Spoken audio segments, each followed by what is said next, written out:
When I started working with sexuality in 2012, primarily doing body work, my assumptions were the same as everyone else, namely that the purpose of my work was to gradually build up a sense of pleasurable, relaxed arousal.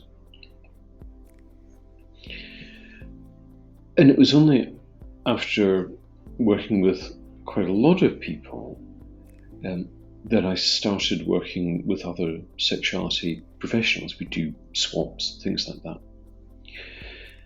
And a number of them reported kind of the same thing, almost word for word, which is that they said something like, as the bodywork was proceeding, they noticed this arousal building in them, and they got to a point where that arousal would either express itself, as it were, in a genital, sexual way, with or without orgasm, or it would express itself in a different way. So they described a kind of fork in the road. And when they chose to go that different way, they described that different way in remarkably similar terms. So it was a state of being very present, so heightened presence, a sense of not being restricted to the physical body, a very strong sense of connection, quite vivid visual or other kinds of visions, and whole body. So something very contrasting with the normal idea of sex as being like a build-up and then a discharge.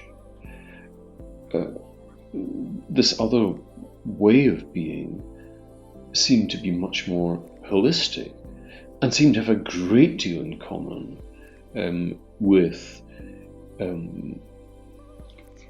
what people said in completely different disciplines of spirituality and meditation and things like that. I was just lucky in working with these people. This wasn't my idea, but it was just something which I couldn't help but notice through the experience of these women that I worked with. And I came to term this fork in the road as being the erotic body, in contrast to the sexual body, which is genitally focused arousal leading to orgasm. And once I identified that, to me it was pivotal in my work because it gave me an alternative way of working. Up until that point, I'd thought that the purpose of my work was essentially to build arousal, and if I wasn't able to build that arousal, it must be because the client wasn't relaxed enough, or that there was something wrong with my touch, or something like that. So the sexual body was the only thing that I knew. But knowing this second body, as it were, the erotic body, completely changed my perspective.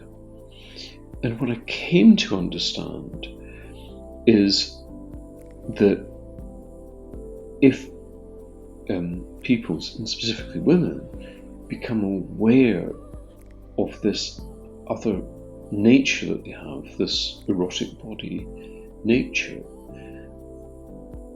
then it's transformative. Because a lot of them would be thinking they're broken in some way because they could be aroused up to a certain point, but it would kind of hit a glass ceiling at some point, and it couldn't naturally move on to concluding in orgasm. This would be very frustrating for them, and they thought there was something the matter with them.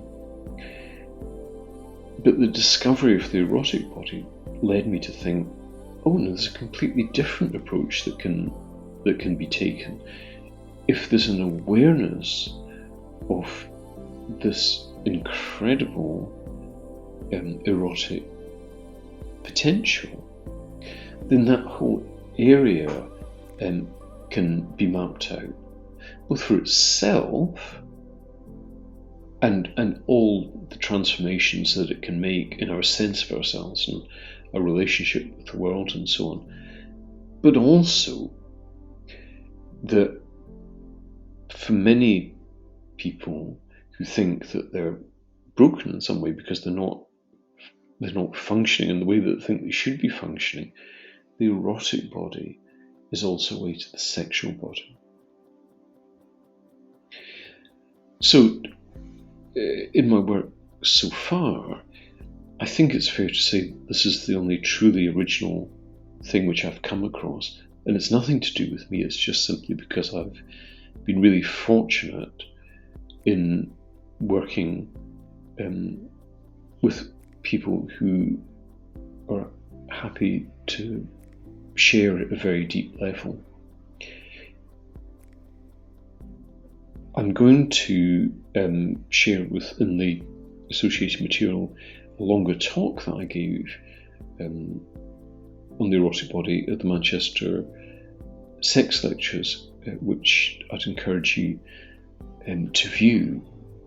But I'd be really interested to know what your response to all of this is, and if it makes sense to you.